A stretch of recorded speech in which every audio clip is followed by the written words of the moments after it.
Welcome back to the Notes in the Garden podcast. I'm Jeff Spickard, the president of Musikgarten. At Musikgarten, we cover all the essentials a child needs for a rich and developmentally appropriate musical adventure. All this is based on what we would say is 5 basic truths. All children are musical. Music meets the needs of children. Music makes a difference. Music making belongs in the family or at home. And follow the child. Today, we're only going to touch base on one of those, which is all children are musical. Do y'all think that would be just that little one is going to cover a whole episode? Easily. All right. So I got with me again today, I've got Ellen Johansson, our good friend in the New York State area. Everything going all right today, Ellen? It's an everyday rain. The garden is beginning to show its season. It's a good day. Excellent. And Amy Rucker, how are you doing today? I'm doing great. Thanks for having me. All right. So I'm going to start us off with a quote. And first of all, I want to say this is not information that Musikgarten hides. We put it out there. This is my copy of part of one of our teacher guides. As you can see, if you're viewing this, it's highlighted, it has notes written in the margin. If there's a word that I don't quite understand what it means, I write the definition in the margin. It's in these things right here. Musikgarten delivers that we produced with D. Coulter. It's in all of our teacher guides. This information is there. So what we're talking about today is not hidden information. It's not secret information. It is information that we readily have available for all of our teachers. So let's start with a quote here. This is from Lorna, Heyge and good old Audrey Sillick. I really feel bad that a lot of people, especially our younger teachers, did not have the experience of being around Audrey Sillick. Yes. Yeah. So, children are innately musical and have an inborn ability to sing and move rhythmically. Body movement is a natural outlet for expressing feeling and is very closely tied to human expression. True or false? So very true. So very true. Thinking about that line, it's so easy to read. And as I remember as a teacher first learning this, reading it, and it just went in one ear and out the other. It was like, well, why are all these words here? This particular quote comes from a very long experience in the classroom. And that as a new teacher, you may not quite get it, but now that I look back, it's the space from where I teach. And boy, it takes a long time to get there. So just a comment on that. No, I think that's a really good comment because sometimes as teachers, we're coming from maybe a performance background. And sometimes it takes us a long time to get down to the truth of that sentence right there, that quote. Because we look at it and we think, well, okay, yeah, music, music is in us, okay. But no, there are so many other finer points in that quote that they're innately musical. So what does that mean? It's already in them. It's already inside of them. It's ready to go. And so this just gives us, the motivation to begin early and to capitalize on that time in a baby's life. It's right there, ready for us to expand it, to grow it, to build on it, to ingrain it so that it stays with them for a lifetime of learning. And I want to emphasize the word baby. We're not waiting until they're in first grade. Right. But Right. Baby. Exactly, because a lot of those things that they're born with, if we're not using them and putting them to use and continuing those connections, and then all of their growth, their brain growth, then they're going to start losing those abilities over time. If they're not plugged in, then those things are not going to stick. So we got to plug in, stick with it, keep it going, and build on it from there. I wish I had my friend next to me, Joanne Katz, who's the head of physical therapy at SUNY Downstate. And when my baby was a tiny baby, her son was a 6-month baby, and my baby was a 3-month baby. And she did a study on the movement of the baby. And I remember her telling me, when the baby is tiny, we see this disorganized movement. And that's why we swaddle a baby, because it gets them organized. But as a baby develops, they become more organized. And I love that word, of their movement, of how they're aware of their hands moving at the same time. So it's part of their development to become organized, because everything that they're doing up to walking is to get ready to walk.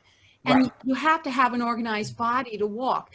You also have to have an innate rhythm. You have to know how to move in a rhythmical way. And so for someone who was so body-centered, she brought that up, and I never forgot that idea. Yeah. So that's the physicalness of the innate that we're speaking of. Wow, that's great. Let's look at a couple examples. We haven't done this before, and pardon my technology here, but let's look at a couple examples of because obviously we want to prove that all children are musical, and it starts with the baby. So obviously music is going to invoke movement. It's going to invoke emotional reactions, all those things. So I just popped on YouTube and I pulled up several videos, and then also pulled up a music garden video of one of our trainers teaching. Let's look at a couple examples and then maybe discuss them a little bit. So let's see if I can share my screen here. I forgot my popcorn. Water. Cheers. All right. Sorry about that. All right, so we're going to go full screen mode on this thing here. Here's one example here. You want me to sing a song, honey? Let me know how you feel about the song, okay? I don't want you to come around here no more. I beg you for mercy. You don't know how strong my weakness is, or how much it hurts me. 'Cause when you say it's over with her, I want to believe it's true. So I'll let you in, knowing tomorrow I'm gonna wake up missing you, wake up missing you, when the one you love's in love with someone else. That was not all of it, but think about that. You know what I love about this particular one is we're watching the baby who is, quote, the disorganized baby I mentioned. You notice at one point the hand just randomly comes up in the air and then goes down. However, you can see that the emotion center is being so deeply affected by her voice, and it's mom's voice, not a recording, but it's mother's voice. And it's just so deeply connected to the soul of this child. I'm also just taken with how when she uses the word hurt, there must be something going on in the mother's face, and this baby's reflecting it back.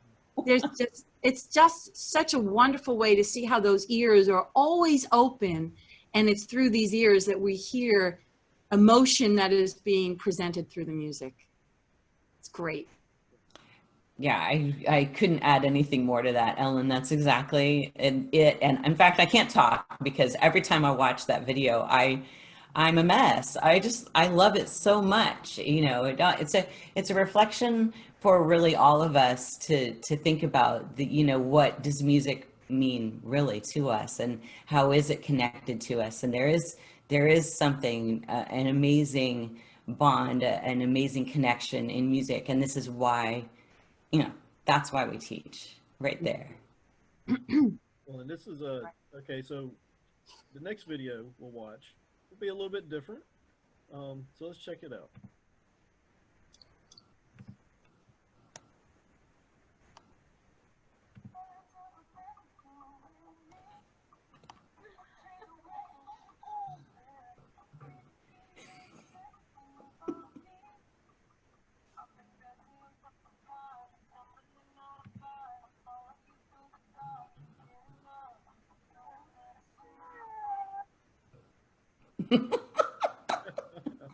So here's another baby where, you know, I think it's slightly older baby, you know, you can tell because she's holding her fry and she's going to feed herself. So we know we're in the 6 months beyond, you know, 11 months. Yeah. All right. Sitting up. Right. So, and you can see that the movement is this body, this torso movement, the side to side, and she's got that steady beat, and she's got it in a full side to side. You know, it's fast. She's following it, and boy, there's that innate thing that we're speaking about. You know, it's just she can't stop herself. I got a question. Wonderful. What do you think about the difference between, you know, the first video was obviously a mother singing a cappella to the daughter, and with this one, it's very much a more rhythmic song, you know.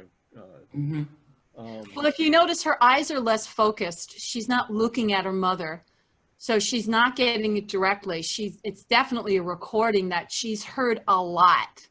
Yeah, that's just, to me, that's just more of a picture of a baby's natural response to music. It's an external source of music, but it's still music. And you're right, Jeff, there's a rhythm to it. You know, there's a little bit of a beat, and that really did, you know, just automatically, you know, sync up with the child's inner response. So yeah, I think that there are two different things. And I think hearing that mother's voice, the eye to, you know, that connection among four eyes, as I like to say, that is irreplaceable.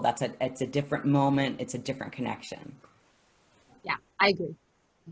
All right, so here we've got two twins. Let's check these out. Oh, this one's so great. August 6th. Is that right? Yeah. August 6th, 2012. Daddy's gonna play them a little song when they're eating their peas. You okay?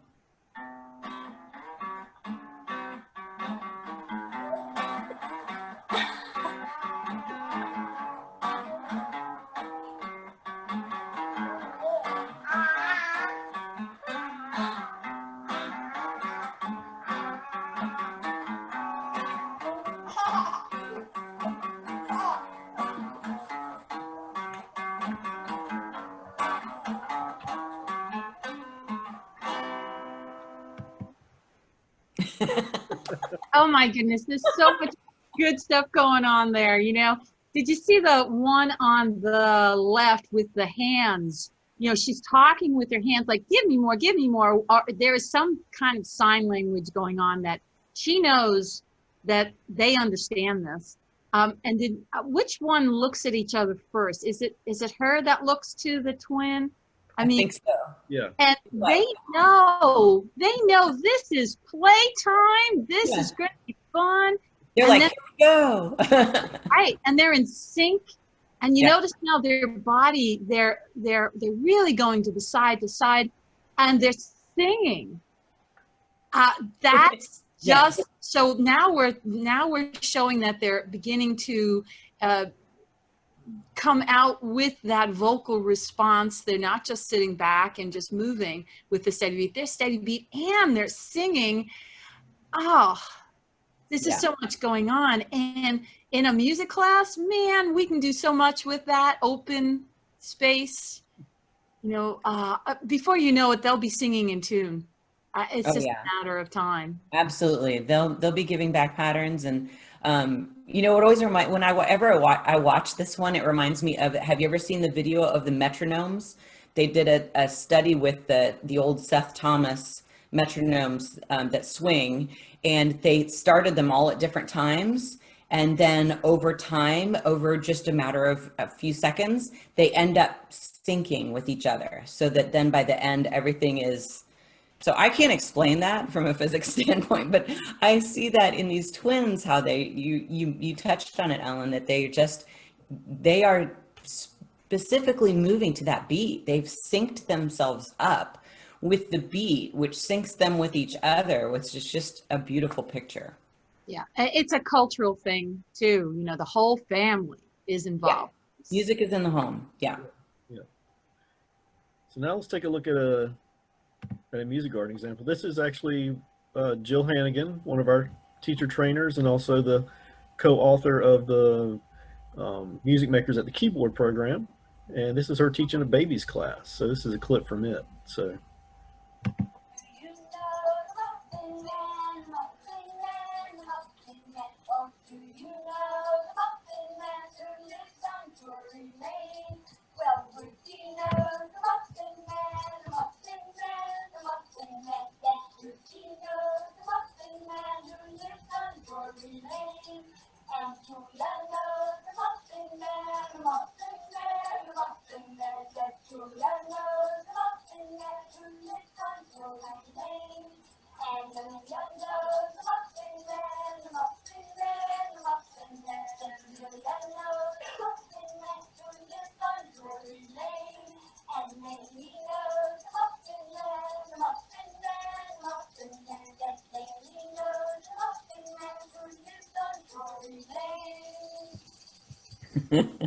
Oh boy, so many great things happening in that clip, right? That's fantastic. Did you notice the one? So I think it's the second baby, where actually the mom is kind of helping, maybe overly helping a little bit on the shaking of the rattles. But so today I decided to look more intently on that baby's face. And did you notice when it came to the end of that verse, when it was going to move to the next child, she felt the end of that verse and she turned and she looked to the next child like, and now it's your turn. It was amazing. I hadn't realized that she was really taking in the music to that extent, where she could feel, my turn is over and now I pass it to the next person. I thought that was amazing. That was amazing. And if you look at each child, you could tell that the focus was moving from child to child. You could see the children changing their focus with their heads.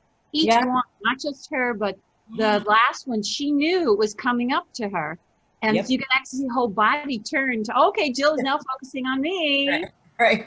And I'm going to do it with her. So there's that bodily shaking versus the body just shaking. She was actually taking that instrument and creating a sound that was a steady beat. Yes. Wow. The music was shaping that whole thing. You're right. There was that steady beat movement. It was specific to the music. There was the idea of taking turns happening there. There was the music was shaping, each child's moment with Jill. There was so much going on in that whole idea of music helping to organize our brains and being able to think about planning ahead or knowing when it's your turn and when it's not your turn. There's so many things happening in that one little clip. It's just beautiful. Well, also the classroom is now a larger musical space than the home life, because here's this teacher who's helping or giving the parents these resources. And of course the child is on each parent's lap, so they're in their family space, and that can then be taken home. And that is what we're doing in this program. They're not coming here for music. They're coming here to find out about more music that they can do at home. Mm-hmm. And they can do other things too. They can listen to music and they can do other things, but Yeah.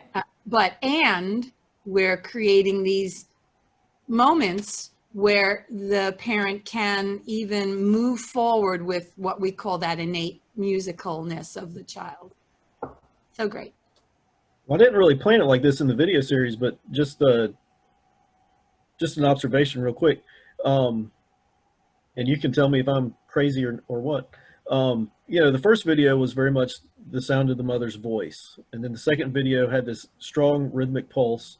And then even with the babies, with the two twins, you have the strong rhythmic pulse of the guitar, and then kind of the community of the family.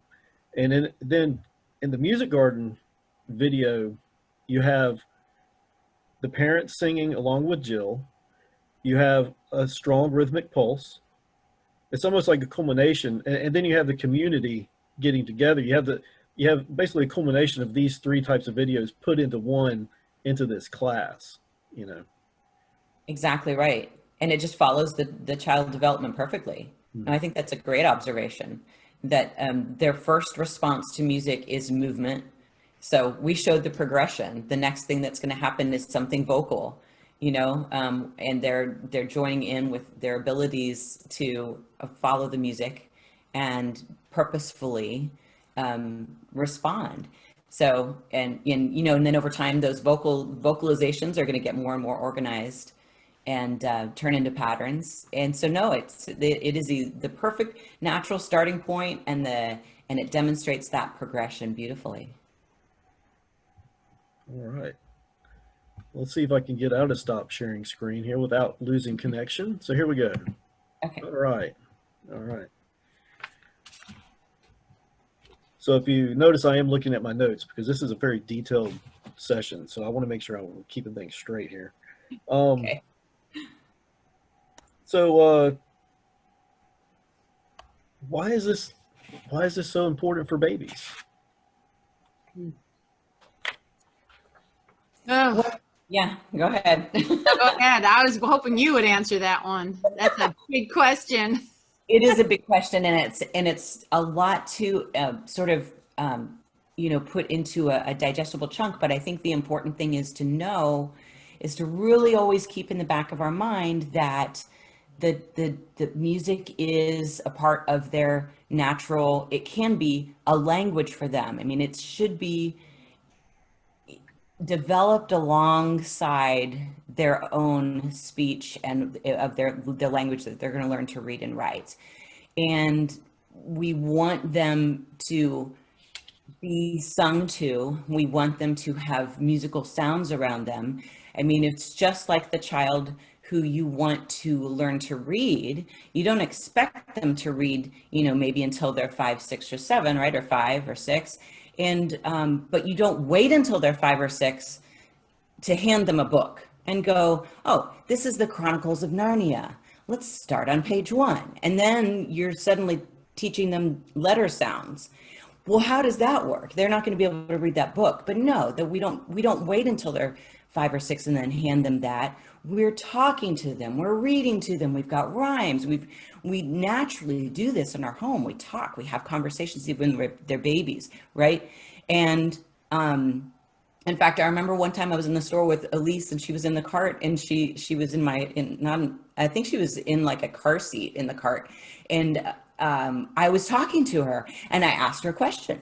I said, do you think that maybe we should get, should it be pickle relish, or, I don't know what I said. And this man walked up beside me, and he looks in and he goes, I can't wait to hear what she says. And I thought, well, that's not the point.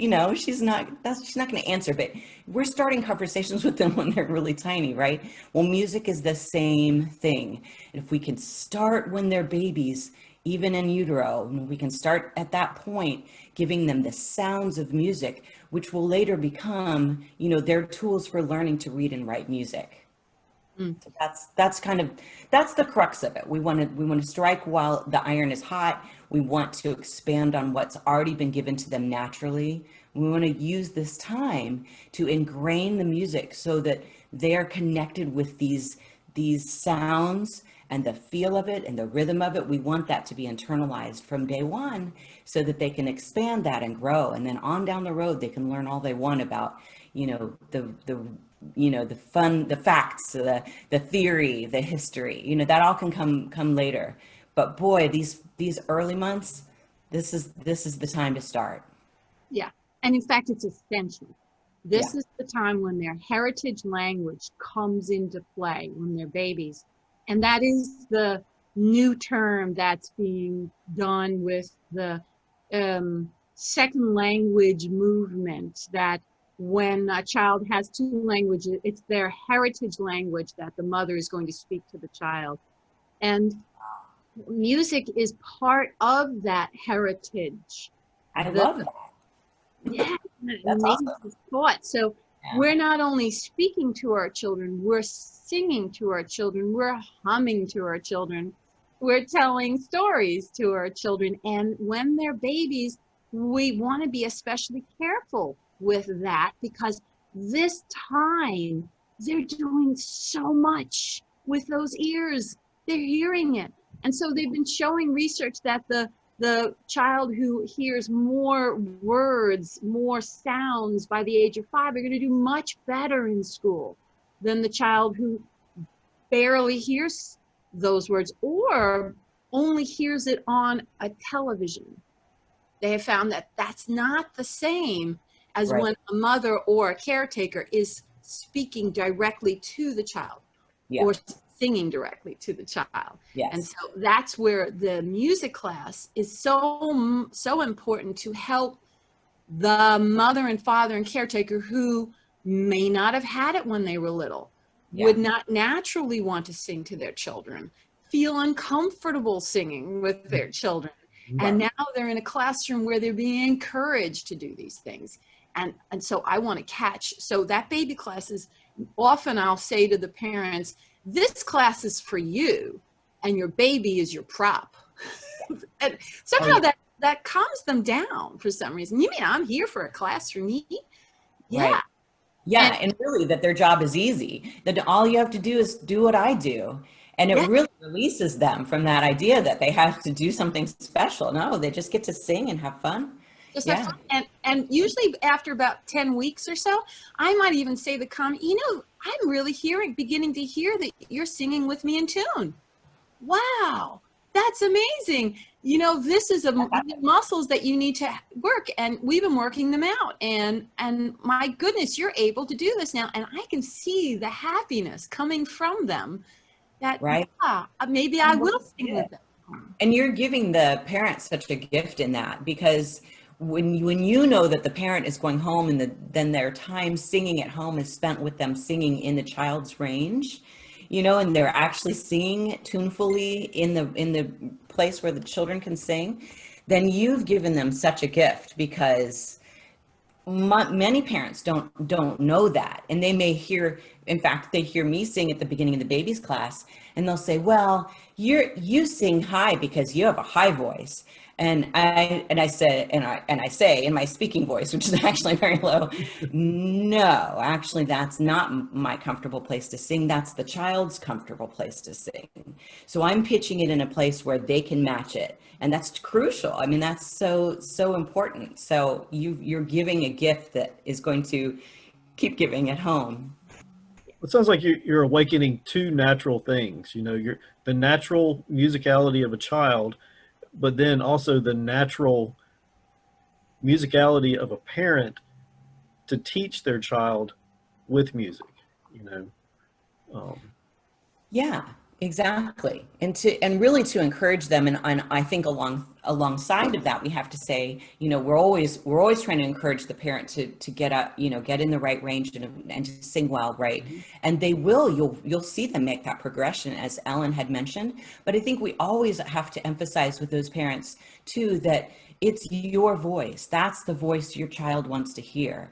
And it doesn't matter if you feel like you can sing or you can't sing. So we never want to make them feel like they should only sing in one place, but that that's a progression we're sort of encouraging, right? But really the key is that baby is going to want to hear their parent's voice. So that's, and it doesn't matter where it is. It doesn't matter if it's on the pitch or if it's off the pitch, that connection is already there. Another thing we want to point out is that when you asked, why is it so important for babies? Well, we got to also say, why is it so important for parents too? Because without the parents' active enrollment, that baby's aptitude will not go up or even continue.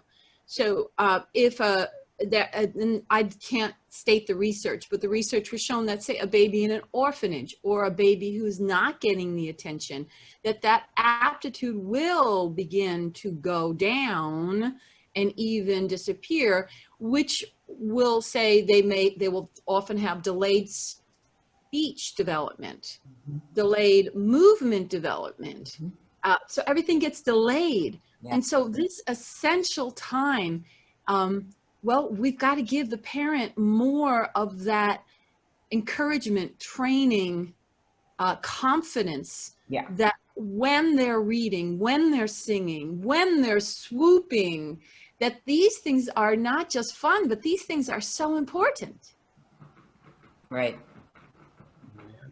Yeah, I don't know what to say to that, except that it's essential, you know? Yeah. Exactly. Okay, so why is movement and rhythm so important to the young child's future musical development? Do you want me? Let me read this quote from D. Coulter, and this actually comes from one of our pieces here. This is D. And if you don't know D. Coulter, she's wonderful. Dr. D. Coulter, she's a neuroscience brain educator, brilliant lady. She also has a podcast. If you go to her website, you can check it out. Hers are nice little 5 to 10 minute snippets that give you great information in a quick amount of time. Rhythm may be the most important gift you can give your child. Why? The highest level of brain functioning occurs in the frontal lobes. That has its major growth spurt from birth to age 6, and it needs rhythm to stimulate this growth. Rhythmic training also helps cultivate motor flow or grace, and lays the foundation for overall coordination, for skills at sports and performance in the arts, and leads to joy in moving, playing, and socializing. Yeah. Boy, is that a loaded sentence. There's so much going on there. And that is so typical of her, putting it all into this as if she doesn't have time. But you got to get this. Yeah. And that is a parent. When a parent's running out, well, you know, I'm going to put them in soccer at 3. You know, I get it. Yeah, movement is important. In our class, the rhythm within the movement is even more important, because keeping that steady beat is going to do so many great things versus letting a 3-year-old just run in the wrong direction on a soccer field. Mm-hmm. But this feeling of hearing and turning it into steady beat and having it all around them in that way is going to be amazing when they are hopping, skipping, jumping, running, playing tennis. Right. And right. And it's the easy. I'm sorry. We get so excited. Just when you say things, it makes me think of it. But I was just going to say that this is the easy time to teach steady beat, right? Because it's already a part of their natural. So we really, really want to capitalize on that steady beat in the earliest years, months, shall we say, right? Because you want that to become ingrained, just as you were saying, Ellen. And, you know, I always tell, when I talk to, for example, college students about teaching early childhood music, when would you rather teach steady beat? Would you rather teach it to a 7th grade boy who never got it, or girl who never got it growing up? Or would you rather teach it to a 2-year-old? Teach it to a 2-year-old, because the 2-year-old is already has natural inclination to that steady beat. If they didn't get it when they were 2, and then now they're suddenly in 7th grade, boy, trying to teach steady beat is almost impossible. And it's funny because I have a music education background, and I remember my concept of steady beat learning was like having 2nd graders try to march around a room. and putting it in their feet, putting the steady beat in their feet, marching around the room. And it was always chaos. I mean, you had the one or two kids who knew how to do it, and they were bumping into everybody else because the other kids weren't doing it. And that's because they didn't get it when they were young. And my whole concept, that was years ago when I first thought that, but if you don't get it when you're little, you're not going to be able to march in place or march around the room in a circle with your feet on the beat. Where's the easiest place for them to get the body? It's in their body. You know, they need to get the beat. That steady beat needs to be here when they're sitting like those babies, and then shaking those rattles, and then maybe bringing the sticks together and doing that steady beat. And every time we sing a song in Music Garden, we're tapping our laps. That steady beat activity, not waiting until they're 8 and then telling them to march to the beat. It's not going to work. Going back to the idea that the primary purpose of every movement of a baby is to get to the point of balance and walking. Yeah, it's laying the foundation for that. From the lifting of the head to the turning, the rolling, because those muscles have to be strong enough in the spine and on the back for them to hold up their organs. However, even with all that strength, they still need to have the rhythm to know to go forward. And if you watch videos of people working with cerebral palsy, you'll notice that that's what they're working on. They're getting them to understand they've got to move their muscles in a way. It's very hard to teach people to walk. Children are primed for that. Music and rhythm is part of the priming. And it's the same for reading. What was the study done of those who can't crawl have difficulty reading or difficulty tracking? Yeah. It's always that inner body that is being developed first. And then the end comes to the tips of our fingers, which is the piano. And that's a very far distance from the brain. And that ability to control that motion is going to take a long time. Right, and it has to be connected to the ear. And you know, otherwise you're just teaching them how to push buttons, right? Yeah. So this steady beat thing that we're promoting already is giving them this sense of where that beat is, and when they come to their fingers, where that beat is, and when they're doing two hands at the piano, where that beat is. Oy. Yeah, exactly. You know, anybody who has taught Music Garden for a number of years, if you've taught it long enough to have transfer students come in at different levels of Music Garden, you can see. So if you're growing them up from babies up, you know what's happening with those children, and you'll get that contrast that we know we have to have in order to understand something. We have to have the contrast, right?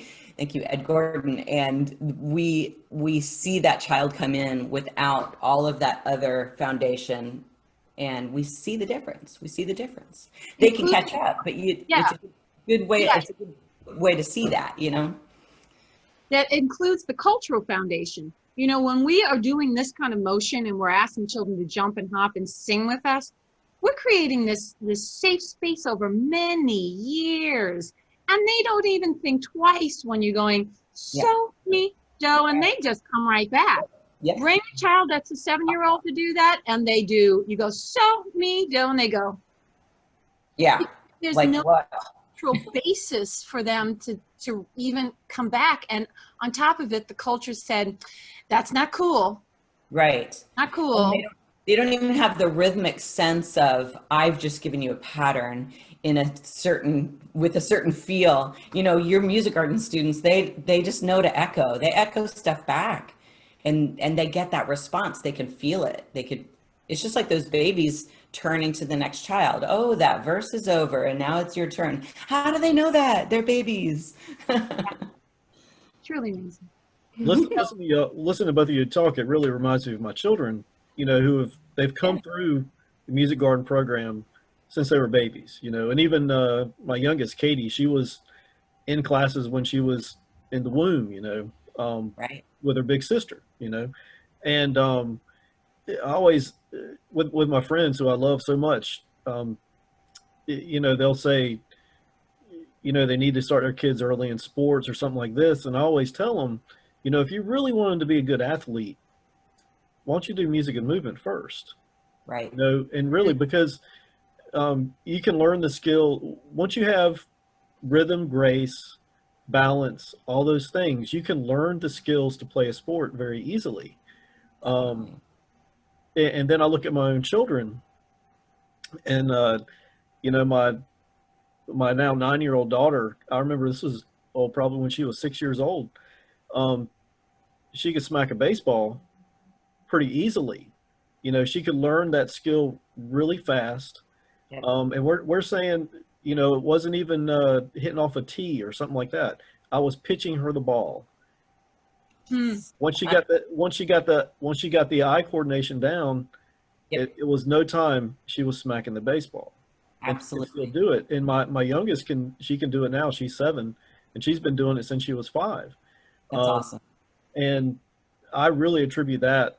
They don't actively play sports. We play a lot of backyard sports, but I really attribute that to, they've going through the Music Garden program, having balance, really training that ear, not only to hear music, but we all know the first function of the ear is to have balance. So they got the balance down, they're getting the musicality down, they can play the sports too, and it all translates, Yep, absolutely. It's the best foundation for sports, for dance, any of those things. Yeah. It's exciting. So in some ways, it seems like we have to break down, lack of a better term, parent biases, when it comes to music. It seems like in the world we live in, we have, I hate to narrow down parents into 2 categories, but we have this, parent who will say, well, my child is just not musical. Right. That is not their gift, kind of thing.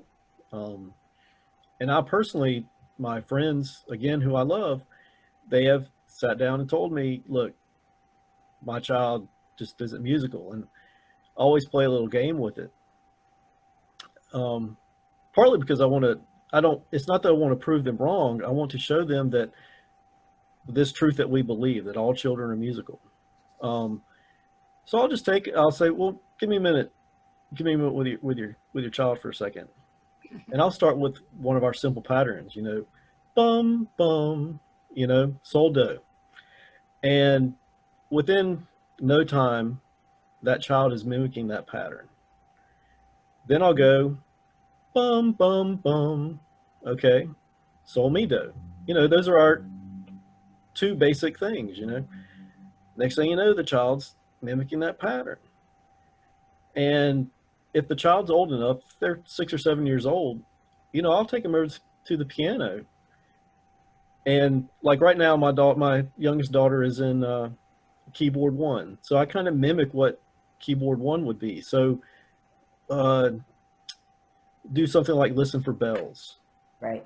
Bum, bum, bum, bum, bum, bum, bum, bum, bum, bum, And next thing you know, I've got them playing this song.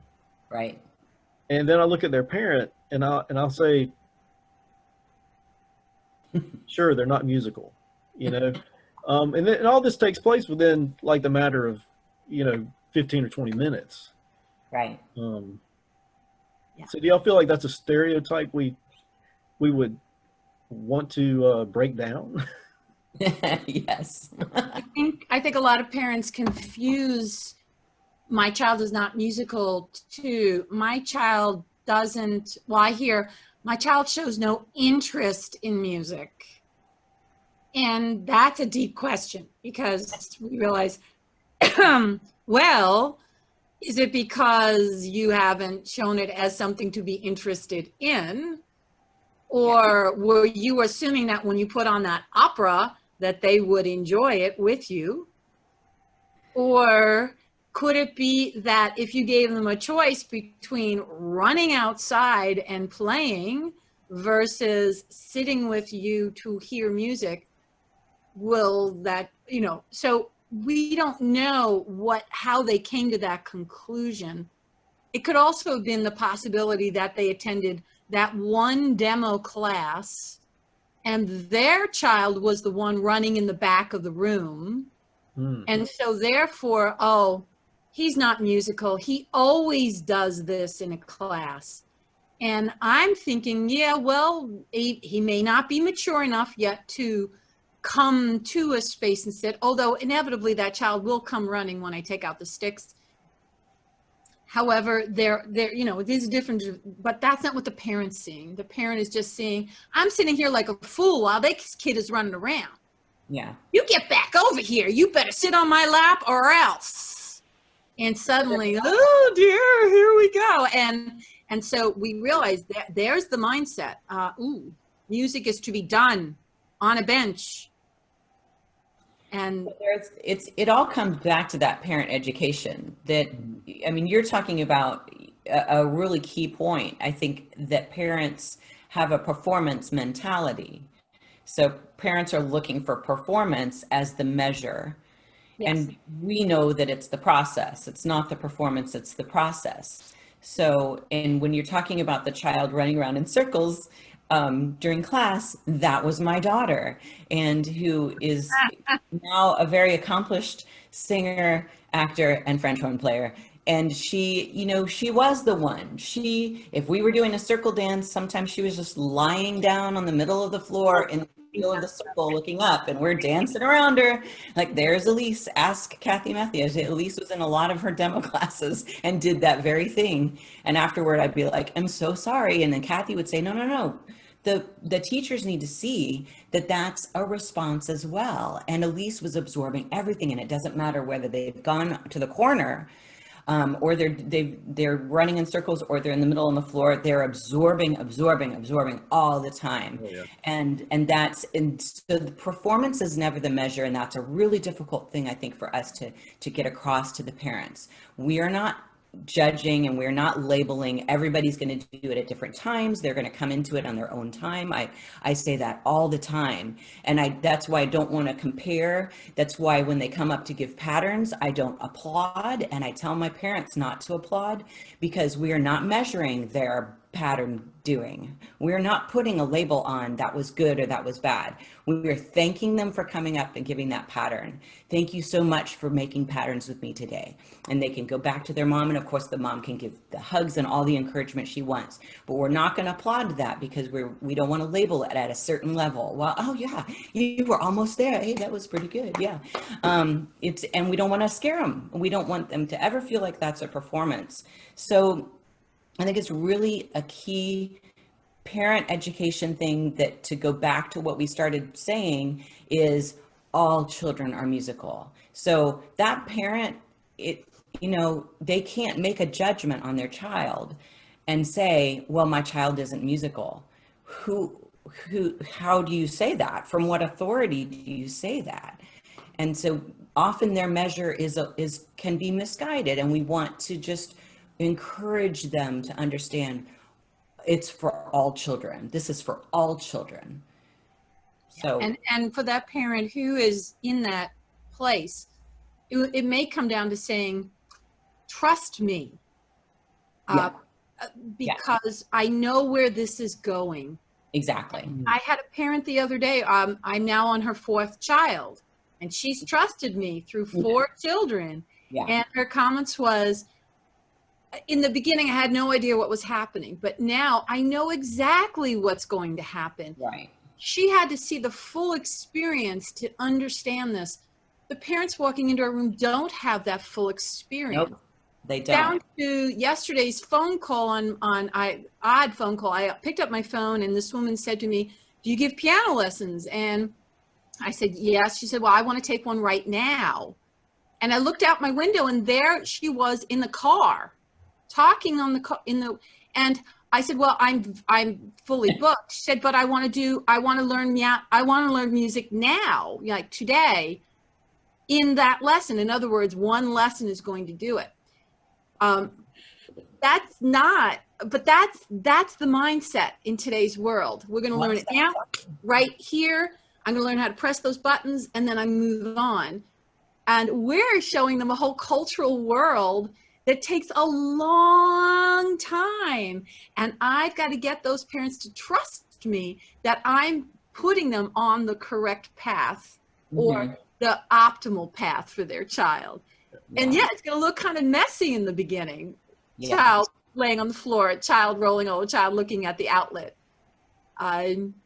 Hey, yeah. Their brain is going, yeah, but how's it going to look 5 years? I don't, oh, they must not be musical. Let's do something. Trust me. Yeah. Yeah, that brings back memories of sitting in a toddler class with my youngest daughter. She wasn't the one who ran around. She was the one who stayed with you the entire time. She did not want to venture out. She did not sing at all in the class. She didn't even want to go to the basket and get sticks.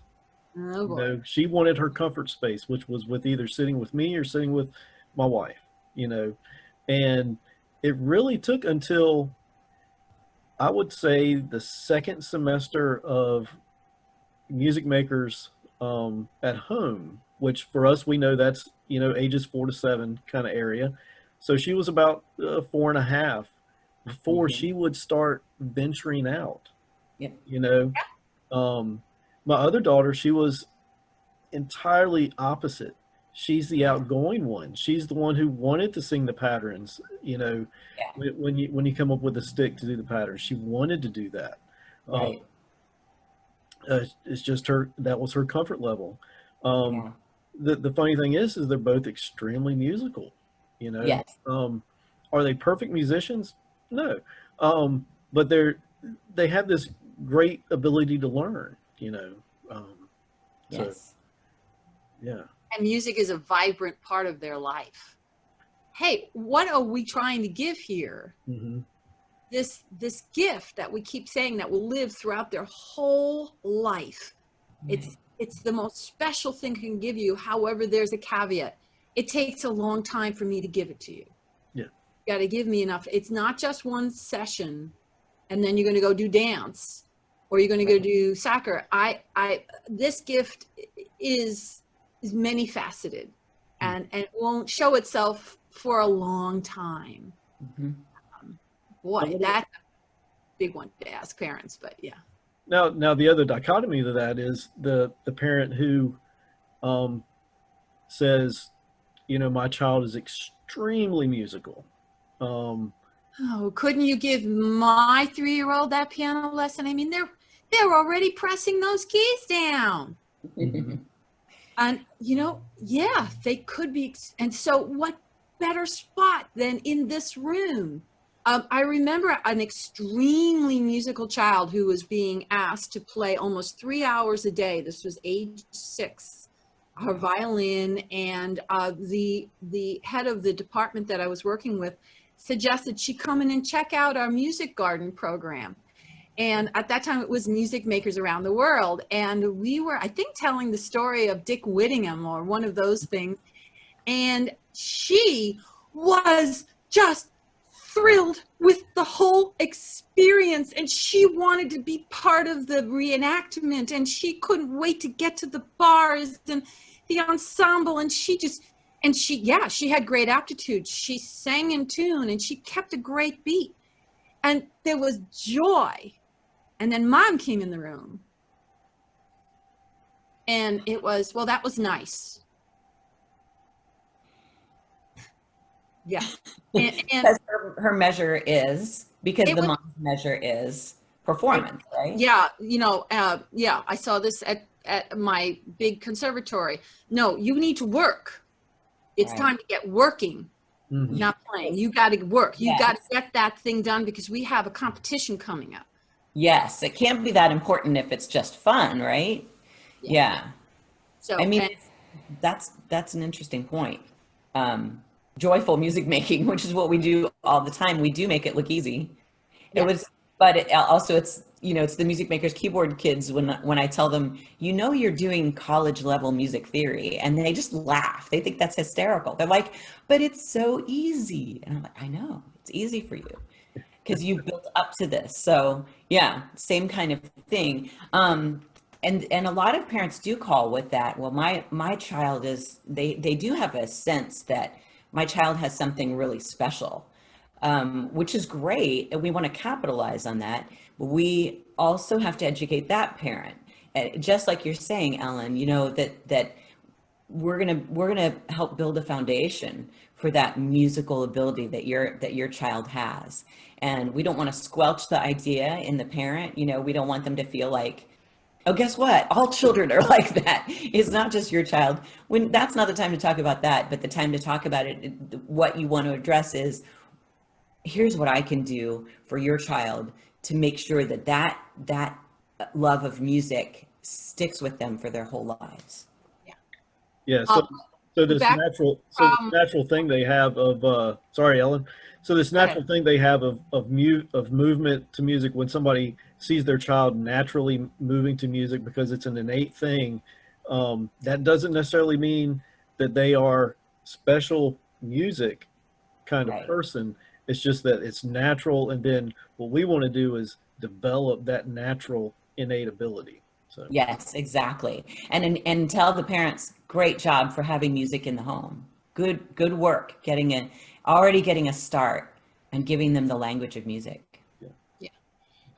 For that parent, I almost want to say, I want that. I'll use my background to say, I remember a particularly talented Russian pianist that I knew. She was 14. She was amazing. And I remember being in the elevator with her as we were going to class. And I said to her, so what are you going to do for college? She said, anything but music. And I thought, what happened there? Yeah. And I want the children in my room to say anything with music. And that's a much more open thing than I'm going to become a piano concert pianist. Right. I want to be able to use music in everything I do, whether it's with the local play or a worldwide competition. I want to be able to use my music in every way, even with my own children. mhm. Yeah. That's a tough one with those parents, but maybe we can open them up to that idea, that future of music making. Yes. I mean, it's so funny because we know the true story, and it does take time to impart that to a parent. We can't just say, guess what? Birth to 8. If you do it all here, then everything else, if you want them to be a concert pianist, that's going to be so much easier. And, you know, they're going to be testing out of things right and left. I mean, I tested out of sight singing in college the whole first year of it, because I got theory, you know, all through school, and because I grew up singing, and it was easy for me. And my friends were like, "How do you do that?" And I was like, "I don't know. I can just hear it." And if we do it birth to 8, so just tell the parents, you know, you don't do the performance part, piano performance. Don't do that birth to 8. That's not what happens in those early years. And if I can show you what we can do birth to 8, that'll make 8 to 21 hugely successful. Yes. You know, if they want to talk on a performance level. Yeah. If we look back on our most joyful musical experiences, it's not going to be the hours I spent in a music practice room, No. but rather it will be the memory of being on a bus with 40 other voices singing the Titanic song, or and not the one from the movie, the old one. Da da da da da da da da da da da da da da.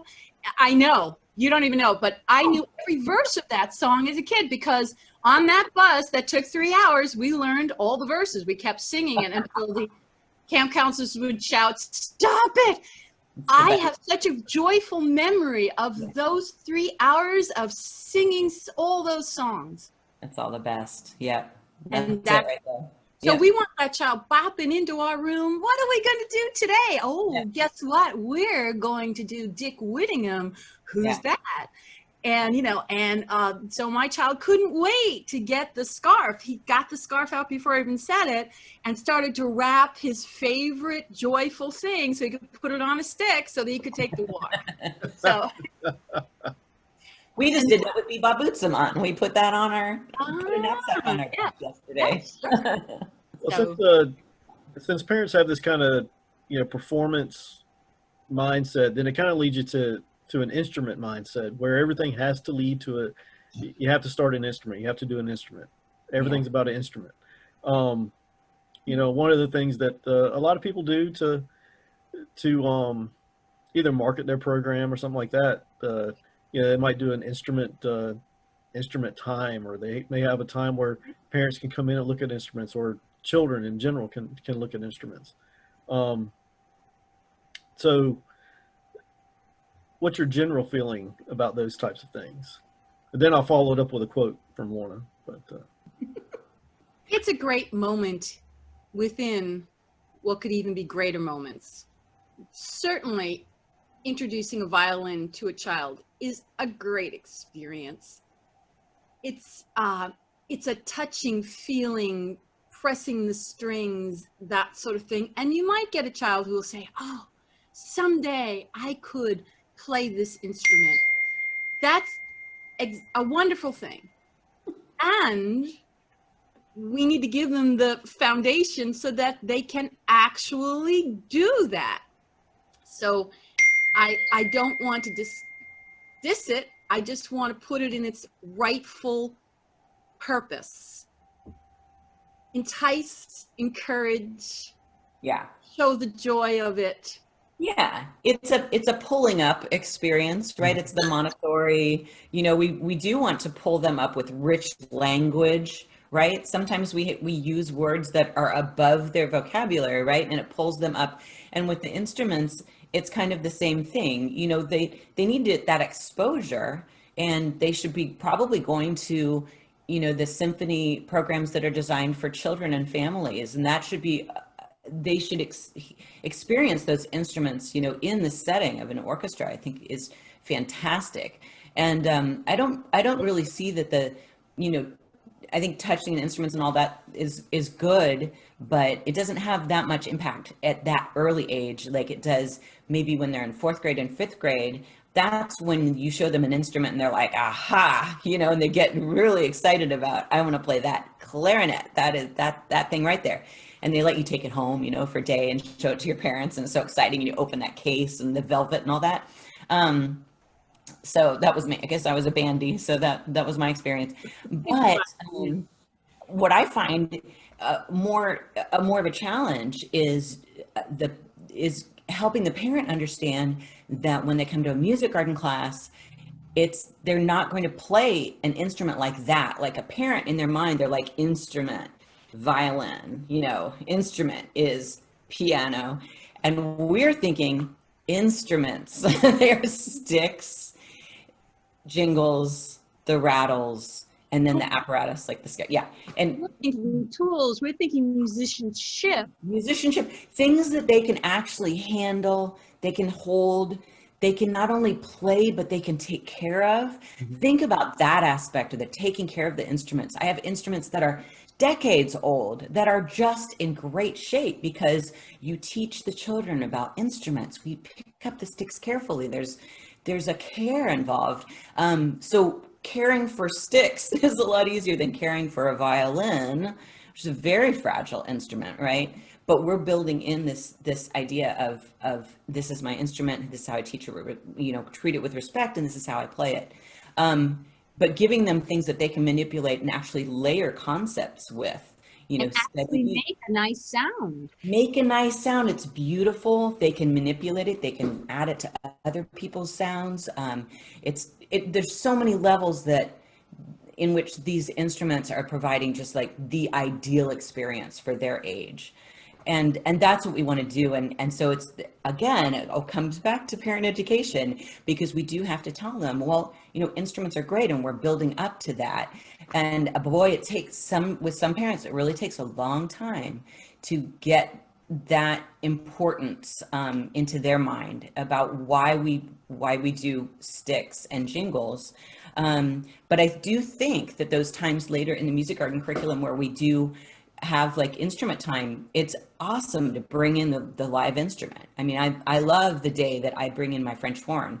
to the Music Makers at Home class. So when they're getting to brass instruments, I'm like, hey, I have one and it sounds like this. And they're really intrigued by that. And so I think those kinds of moments are really, really special. It really helps tie in all of their listening things. They're listening Carnival of the Animals, and here's one of those instruments. So yeah, lots of parent ed at this point for this. Yeah, and that really dovetails nice into this quote from Lorna Heyge.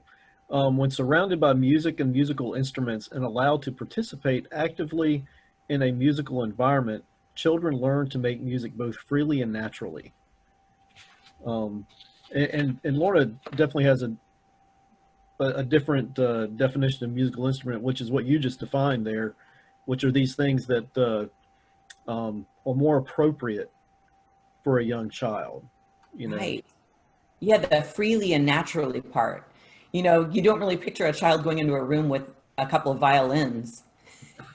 And I don't think Yeah. Free. No, there's no. So But that's the story that I would ask my piano students. They would say, we started violins class and we were all given instruments. I said, how'd that go? And they said, well, you know, yeah. and they would actually show they started doing sword play and the instruments would drop and the poor teacher was frantically trying to tune them. Yes. And nothing much happened for Yeah. a long time until I'd get months later. So how's that class going? Oh, yeah, we got violin. Yeah. Which would you rather have? I mean, you can have them try a violin, or we can take the sticks and do Grasshoppers 3, a fiddle and went, and use our sticks as violins. They're getting the motion, they're getting the sound, they're singing the song, they're moving. That's how you get them ready for violin, you know. Yeah. Yeah. And it's free hard work and- starts like staying in tune and creating a sound. Yeah. Much as I like to see its play, it was hard work. As I look at my violin up there, you know, yelling at me, when have you last played? You know. Well, Yeah. I did pull up some of our instruments here. Good. Move this over a little bit. See if this works here. So obviously that's a resonator, just a D and an A, kind of a basic thing. And now with our kids, you know, when would you start using this? What's the age range for this? Well, there's doing it in the toddler class. You know, it's you can begin it and at a really early age. And again, we've sort of talked about this in previous podcasts, but there's a ceremony to using the instruments in the classroom. And I think the moment that you bring these out is a very special moment. I think the parents really get excited when they see the beauty of these bars, when they come out. There's something sort of special about that. And of course, we've been establishing the steady beat and all, you know, in class with this light tapping on that. That's prepping them for what they're going to do with those resonator bars. And you're going to give them those mallets and hope that motion becomes a natural thing for them to do, and they try it, and you sing a song. It depends on your class, it depends on the age, but they start playing, and if you can pick up on their steady beat, then you can just start singing along, and you don't change the beat according to what they're playing. You just keep singing in a steady beat, and they're approximating every time. And sometimes they get it and sometimes they don't. And sometimes they're playing together and sometimes it's kind of random. Sometimes they fall off. And I'm putting an emphasis on, you know, we talk about that the rubber part of the mallet hitting the wood, you know, and listen to how nice that is. So yeah, this starts in the toddler age, and let them have fun and experience those. And you as the teacher, you're totally in control of that moment. This is not a free for all. This is a ceremonial. I'm bringing this out. I'm demonstrating. I'm singing. We're playing, and I'm playing. And then you can bring the bars to them, you know, and put them in front of them and hand them the mallets. If they're getting a little bit older, those toddlers can start passing the mallets to their neighbor. Will you pass the mallets to your friend, John, and you're moving the resonator bars in front of John. Meanwhile, John starts playing, sing the song, and then you just keep moving around the circle, and then you pick them up and put them away.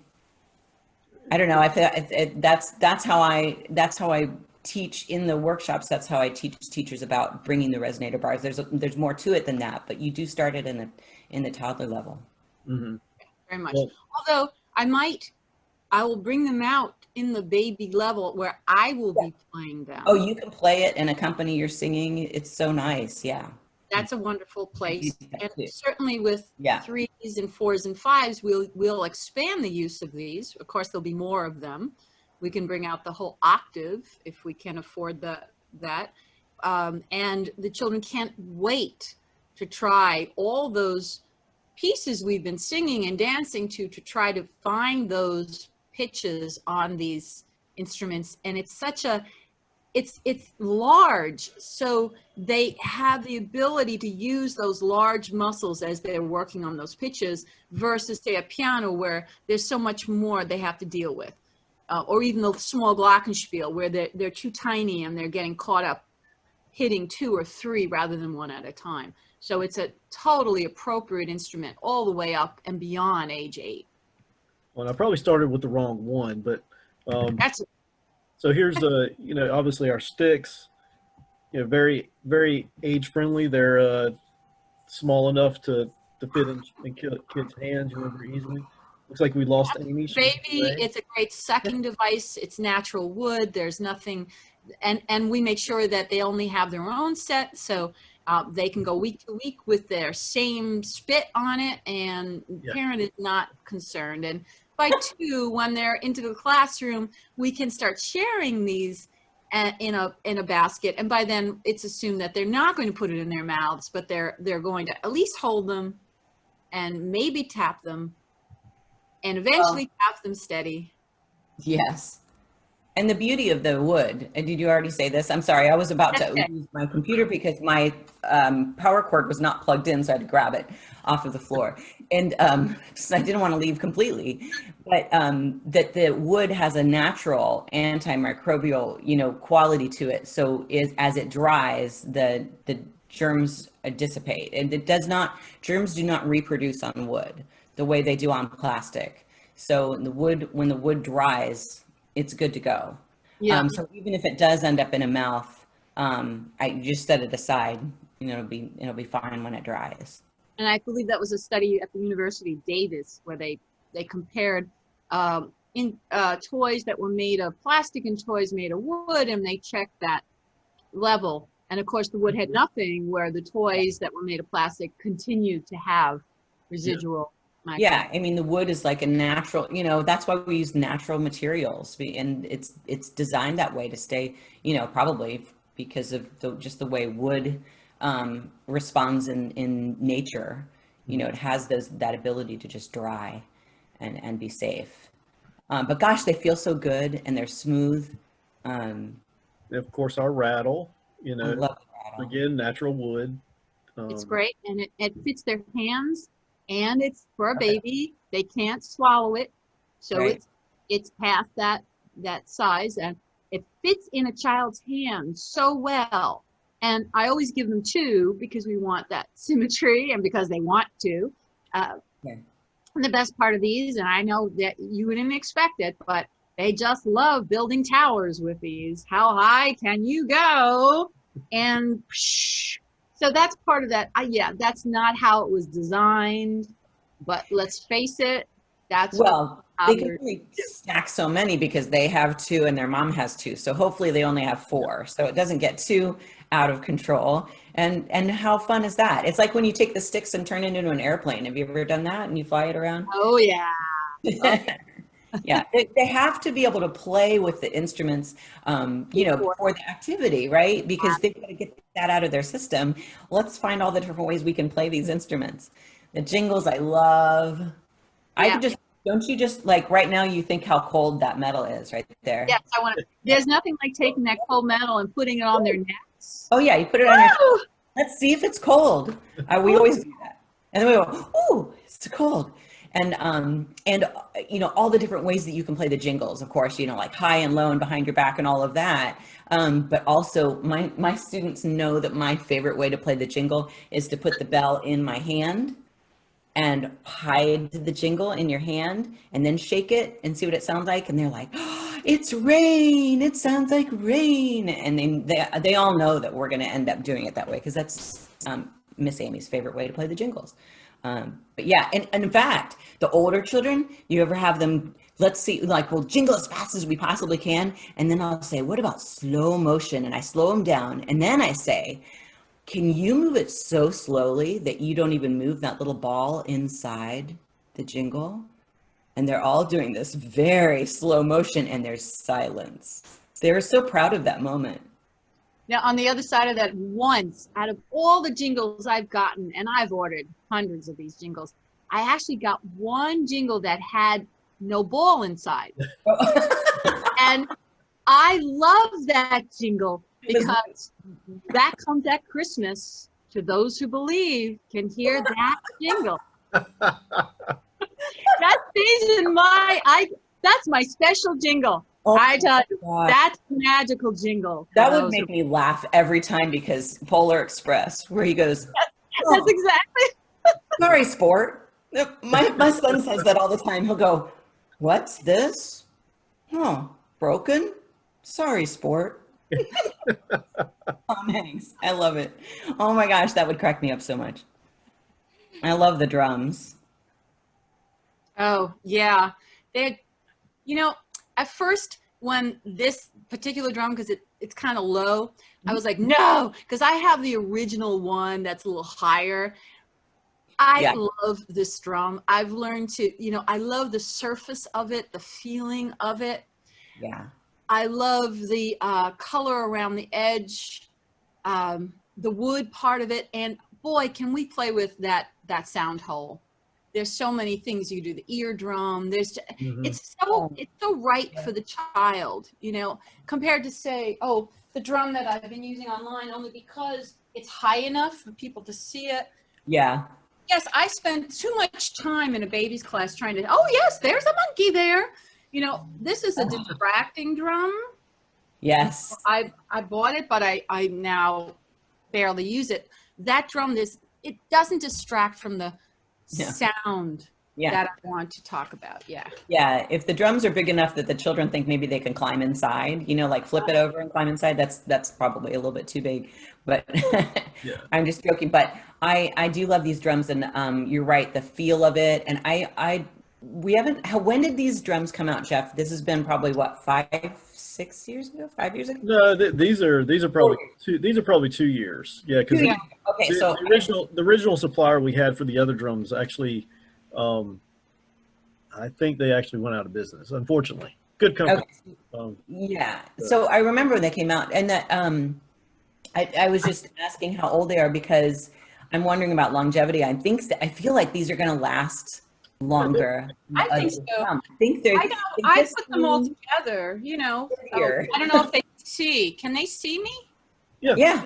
Oh, they can. Okay. So yeah, that's the drum you're talking about, Amy, the older drums? Yes. Yep. Yeah. Did you notice I had to take off the color, because they would argue, I want the red one, I want the blue one. Well, and mine are finally getting kaput, and I don't know whether it's because, and they're decades old. I mean, decades. Yeah. Mine are red and blue, and they're finally getting to the point where you hit it and it just goes womp. It just makes like a womp. Yeah. So, I just feel like, I don't know, I feel like my new ones just seem sturdier. I'm not as worried about them for some reason, like I was with taller ones. It's a nice drum. Putting it on the floor is great. It's also a little, I don't know why, it's just more stable. I can't explain it.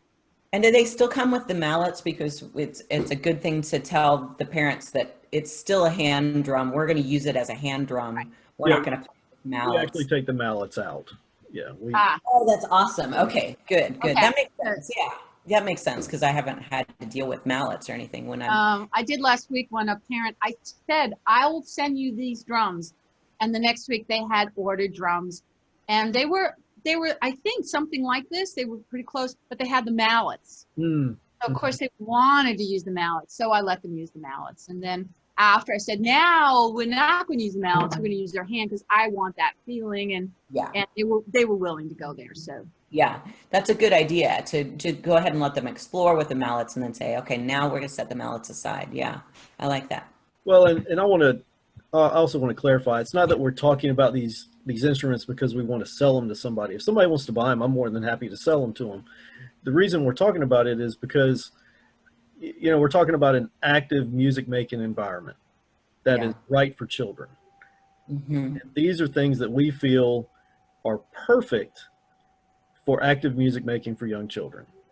Exactly. They each have a purpose, Right. And so that's why we're not going for the bling, all the big pile of instruments in the middle of the room, music making time. Again, that's a wonderful event that we often see and the children love. And I see that there's a lot of time spent on trying every instrument, trying to figure out how they work. Meanwhile, the music has already started. They're not, and then we got to put it all away. It takes a lot of time. I'm not sure the value of it in the long run. The parents are very happy with it. It's a parent happy event, not necessarily a child happy event. Because when they go home, they're just going to play with all their instruments in the same way. There isn't that reverence that Amy spoke about.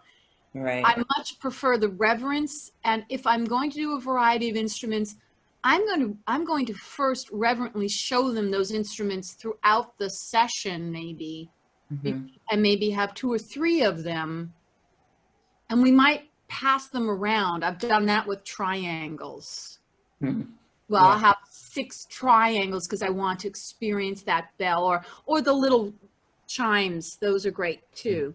And I'll have a set of 6 so that everybody has the same. I don't know. The same is easier with toddlers. Yeah. Well, That's my kids still use these instruments. I mean, it's they still play. They'll still play music class. And they still pull out their pairs of sticks, and they still pull out their rattle. They still pull out their jingles, and and even in the keyboard program, you're still using some of these to a certain extent. Oh, absolutely. I mean, we definitely do use it. You forgot. I did forget the scarf. Yes.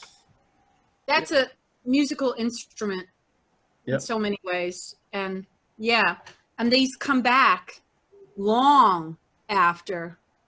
Think of the role of the scarf. We could have like a whole session on the role of the scarf and how it grows with the child through the musical concepts, taking them to staccato and legato. Oh my God. Graphic notation begins with the scarf.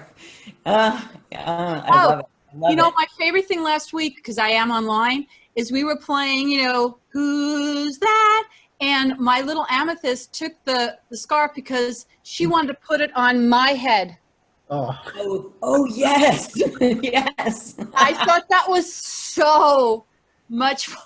Yeah. Sorry, I digress.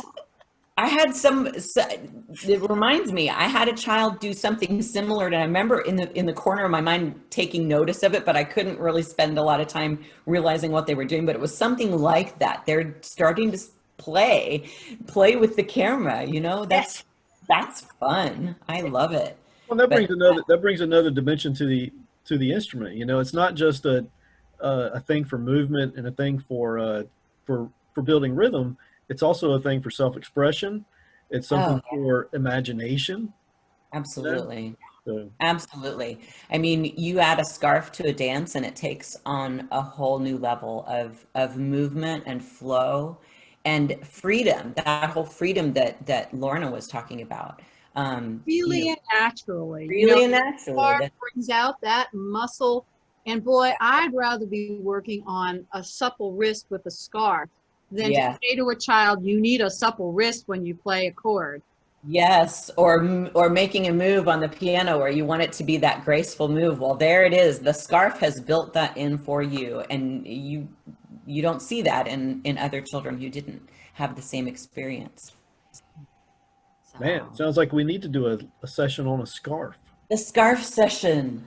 Yeah. I'm all about that. And we can talk about folding. Oh, love it. Yeah. Wow. Man, we're getting deep here. This is good. This is good. I think we covered all of our notes. Do y'all? Oh, we did well. I think that that's good. I think that this could spin out into other discussions about parent education. You know, how do we communicate this to the parents? How do we take it to them? Are we holding orientations? You know, are we continuing to tell them what we're doing and why we're doing it? We have to keep that going, and maybe that's a conversation for another time. I think about a mother in one of my toddler classes, and the toddler class was going along so well that maybe I wasn't doing quite the amount of parent ed that I sometimes normally do. Maybe I rested on my laurels a little bit and just enjoyed the class for what it was, and just thinking, this is great. You know, we are good to go. And halfway through the year, one mom said, this will be our last class. We're not coming back next semester. And she just announced it just gleefully. And I was taken aback completely. And I had to really think about, what have I not been giving her, you know, along the way, to let her know that it's not something you just do and check off and move on to the next thing. So, or to take a break and come back. I think she said something like that. Well, we'll probably be back in a couple years. Yeah. Okay. So, you know, parent ed, I think that's always a good conversation to have. And I think we can all continue to learn and, you know, find new ways to reach the parent in all of this. Well, and Yeah. even reminding the teacher of the importance of all of this, you know. Exactly. That's why I'm stressing, you know, dig into your teacher manual. You know, if it's been a long time since you've read those introduction sections to, you know, family music or cycle seasons or whatever, really dig into it and read it and think about it, because there's so much meat in there that's condensed down into something that's easily understood, you know. And then that really becomes, once you internalize that becomes your parent marketing, you know. Yes. So, And also, when was the last time you looked at a parent guide, the family guide, yeah. you know, for home? When was the last time you really looked at that as you planned the lesson? Are you connecting them back to that? That's a wealth of information right there, and that we need to make sure that they're getting the most out of. Or even go a step further and assume that they haven't cracked it open. And there went Robert. Yeah, we have little elves coming in giving us. Yes. The assumption that we're giving them a book means that they opened it is just ridiculous. They open it up, and even I did. When I open it up, I think, oh, it's just music with the lyrics. And right, it's more. There's more in there. And so what I've been doing weekly is I send out little lesson notes every week. I don't know if they read them or not, but at the very least, I take a particular song of the week, and then I go into there and I actually copy that in so that they focus on it, and then I'll expand it a bit. Like in class when we did it, did you notice Finn was doing this and that, and he had so much fun with it? And so I'm taking it one step further and I'm personalizing it. And then I keep it short, no more than 3 or 4 sentences, and I might say, I can't wait till next session when we do. So I have to constantly be saying, yeah, I'm expecting you to continue because we have a long way to go. Yeah. Good Well, reminders. Well, and all this stuff is practice too. You know, for the teacher, this is practice information. You have to continue to review it, continue to go over it, to continue to make sure you have it ingrained within yourself. And then that's the way you can explain it better to everybody else, you know. So. Yeah. Well, I think for to close it out, all children are musical. Period. That is a truth. And I think it's a truth that as teachers, as parents, we need to hold that as a truth. So for our next session, you know, after this, we're going to continue on this trail of what we call back to basics of Musikgarten, and we'll do music meets the needs of children. another big, expansive topic. So come back and join us. Amy and Ellen, thank you so much for your input. You're and welcome. hope it's a great day. Thanks. Thank you.